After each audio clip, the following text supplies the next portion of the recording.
Bonjour à toutes et tous, bienvenue à cet atelier patrimonial pour essayer de comprendre un petit peu comment on doit et vous devez manager votre patrimoine, comment épargner et investir et surtout comment utiliser les 11 règles fondamentales. Donc, je suis Claude Giano, je suis gérant de groupe de conseil, expert en organisation patrimoniale pour les familles et les dirigeants d'entreprise. Alors, ces règles fondamentales, donc ces méthodes et règles à respecter, à la fois côté privé et professionnel, c'est s'informer, analyser, comprendre, comparer, décider et comment arbitrer.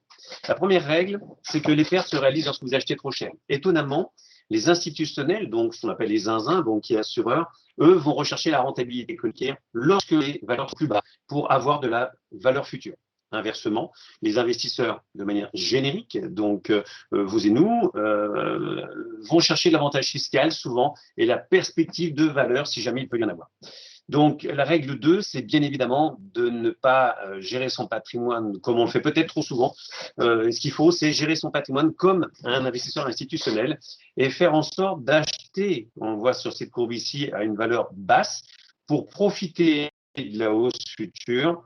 Et attention, parce que quand le grand public est informé ici que c'est intéressant d'y aller, forcément, vous avez loupé toute la hausse qui a anticipé cette période. Et donc, bien évidemment, si vous achetez au plus haut, à un moment donné, le risque, c'est de voir, au contraire, un marché qui se dévisse à un moment donné. Là, vous l'aurez acheté au plus haut, donc il se cassera la figure et perdra de la valeur de manière plus importante au regard de la valeur achetée. Donc, attention à cet effet de bulle et le moment où vous intervenez sur un marché. Troisième règle, définir votre profil de risque et savoir quand investir. Là, vous avez trois courbes, trois risques sur trois actifs. Quelle est la plus risquée? Bien évidemment, la 3. Mais si c'est la plus risquée, c'est celle également qui va vous permettre d'avoir le plus de valeur. Alors, ce qu'on n'aime pas généralement, ce que l'investisseur, l'épargnant n'aime pas, c'est lorsqu'il y a cette différence, cette amplitude entre les points hauts et les points bas, parce qu'on a l'impression de perdre de l'argent, ce qui est faux. Ce qui est faux parce que tant que vous n'avez pas vendu, vous n'avez pas perdu, comme tant que vous n'avez pas vendu, vous n'avez pas gagné. Par contre, si on a un cycle d'investissement de 10, 15, 20, 30 ans, long terme, rien ne vous empêche de réinvestir au moment où c'est le plus bas, parce que c'est là où on va avoir plus de hausse que la baisse, très souvent. Et donc, il va y avoir de l'enrichissement. Quatrième règle, fuir les bruits forts. Dès que tout le monde pense la même chose, c'est trop tard. Et donc, ça veut dire qu'il faut fuir, entre guillemets, ce consensus et peut-être sortir des sentiers battus, écouter les bruits faibles pour faire en sorte d'investir au bon moment. Le cinquième point, il faut s'informer, comprendre, comparer, décider, à la fois bien connaître l'ensemble des supports sur lesquels vous pouvez investir, et il y en a des centaines. Quels sont les risques sur les supports, sur les valeurs? Est-ce que j'achète pas trop? Quels sont les risques sur les revenus? Est-ce qu'il y a des risques aujourd'hui sur les crédits? Des risques juridiques? Est-ce que j'emploie les bonnes solutions juridiques pour encadrer mon patrimoine? Est-ce que j'ai pas des risques fiscaux? Est-ce que j'emploie bien les bonnes règles pour gérer ma contrainte fiscale? Et puis, quels sont les modes de détention? Vous voyez apparaître à l'écran. Vous avez des dizaines et des dizaines de possibilités d'envelopper vos actifs. Il faut choisir les bonnes et tout ce qui est également en forme de consensus que tout le monde utilise n'est peut-être pas la meilleure des solutions. Le tout doit arriver justement à dégager la rentabilité, prise de valeur et le rendement servi sur chacun de vos actifs. La règle numéro 6, c'est apprenez à devenir un investisseur entrepreneur. Limiter le risque-valeur par une stratégie d'investissement active, c'est-à-dire faire tourner son patrimoine. Plus vous ferez tourner votre patrimoine, quel qu'il soit, financier et immobilier, plus vous aurez un retour sur investissement, plus vous aurez de l'enrichissement. Sauf qu'il faut savoir le faire au bon moment, avec les bons critères et les bonnes méthodes. Donc, on le sait, il faut vendre au moment où c'est au plus haut et acheter au moment où c'est le plus bas. Et souvent, on l'a dit, et c'est un petit peu l'inverse qui se passe. Donc, il faut être précautionneux, assez cartésien là-dessus et fidèle à cette philosophie. Règle 7, apprendre à préserver le rendement. C'est pas neutre, parce que le rendement d'un actif, c'est le fruit qui est servi, c'est le loyer pour l'immobilier, c'est les coupons pour l'obligataire, notamment, et les dividendes pour les actions. Eh bien, ce rendement, il est brut et il va être à un moment donné impacté par les charges d'exploitation, les charges de gestion, l'impôt direct et indirect, et puis l'inflation.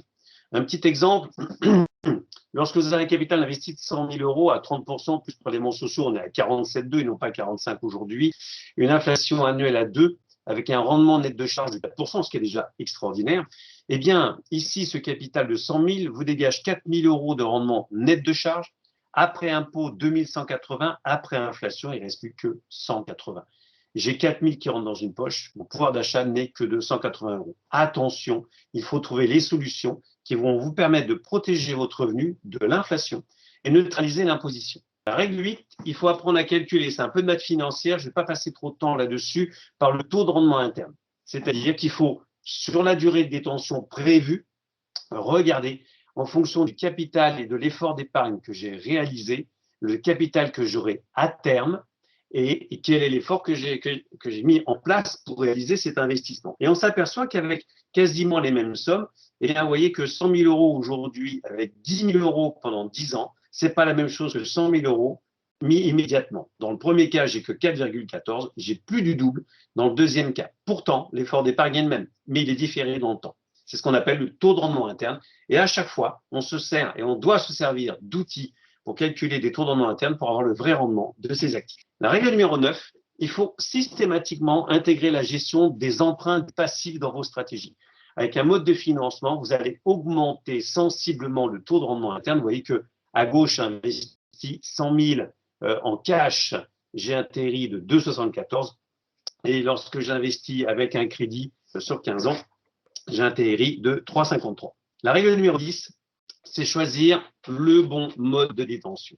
Là, je vais passer quelques instants parce que le mode de détention, c'est à la fois maîtriser des articles du Code civil, du Code des assurances, du Code général des impôts, un peu de comptabilité, notamment quand vous êtes en SCI, notamment quand vous êtes en SCI à l'IS, quand vous êtes en location meublée, avec pourquoi pas une SARL de famille. Est-ce que je vais mettre des sociétés patrimoniales pour envelopper mon patrimoine?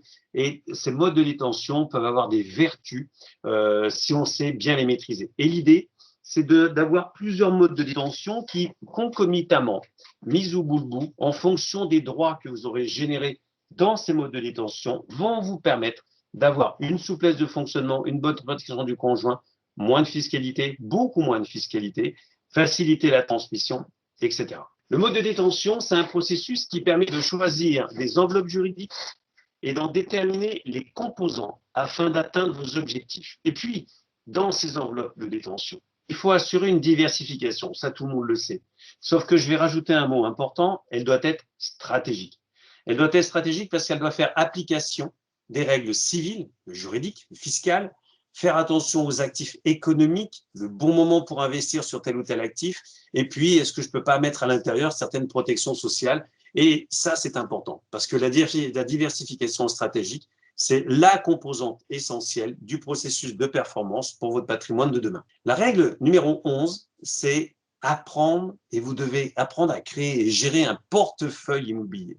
Un portefeuille immobilier, c'est comme un portefeuille financier. On doit acheter, l'arbitrer, réinvestir, faire tourner, comme on disait tout à l'heure, son stock patrimonial, pour faire en sorte qu'à un moment donné, j'ai pris des exemples dans l'immobilier, on va investir sur des SCPI, sous quelle forme? En pleine propriété, est-ce que je mets dans des SCI à l'IS, est-ce que je démembre l'immobilier, est-ce que je démembre les parts de la société, est-ce que j'investis dans une SARL de famille, est-ce que je vais dans des OPCI, avec quelle thématique dans l'OPCI, est-ce que je mets de l'immobilier dans l'assurance vie? Pas sûr. Est-ce que je mets de l'immobilier dans le PEA, sachant que je peux faire mettre de l'immobilier dans les PEA? Est-ce que je vais démembrer la propriété de mes actifs ou des parts de société? Est-ce que je vais faire de l'immobilier en viager, en direct, ou dans des OPCVM, ou dans des sociétés spécifiques? Est-ce que je vais mettre dans l'immobilier dans les fonds d'investissement de proximité? Est-ce que je peux mettre de l'immobilier avec des fonds structurés? Voilà un petit peu une partie de la panoplie d'investissement dans l'immobilier. Et là, on peut faire vraiment de la location immobilière et gérer les portefeuilles immobiliers. Donc, vous l'avez compris, pour optimiser votre épargne, il faut maîtriser la valeur d'achat, acheter au bon moment, parce que sinon les pertes vont se réaliser lorsque vous achèterez trop cher, avoir une certaine lisibilité des revenus pour avoir un rendement maîtrisé, un bon mode de détention, on l'a dit tout à l'heure, et là, il faut faire appel au droit patrimonial et au droit fiscal pour potentiellement avoir des revenus défiscalisés. Donc, ce qu'il faut, c'est prendre le temps pour comprendre avant d'agir, parce que les règles sont multiples, elles sont essentielles, il faut bien les maîtriser, et surtout elles sont évolutives, donc il faut les suivre également. Pas d'effet moutonnier pour ne pas faire la même chose que les autres, sinon il y aura un problème de valeur à la sortie. Prendre les bonnes opportunités lorsqu'elles arrivent, ne pas faire l'autruche. Il fallait investir en 2007-2008 lorsqu'il y avait la crise des subprimes, il fallait investir également en mars, avril, mai, juin 2020, en pleine crise sanitaire. Et donc, il faut s'habituer à prendre de nouvelles orientations. Vous l'aurez compris, toute crise et tout point de rupture constitue un véritable terreau d'opportunité, il faut les saisir. Et aujourd'hui, investir autrement, c'est possible. Bien, écoutez, je vais vous remercier d'abord pour votre présence virtuelle. Vous me voyez, mais pas moi. Et pour votre attention. Et je vous souhaite un bon salon virtuel.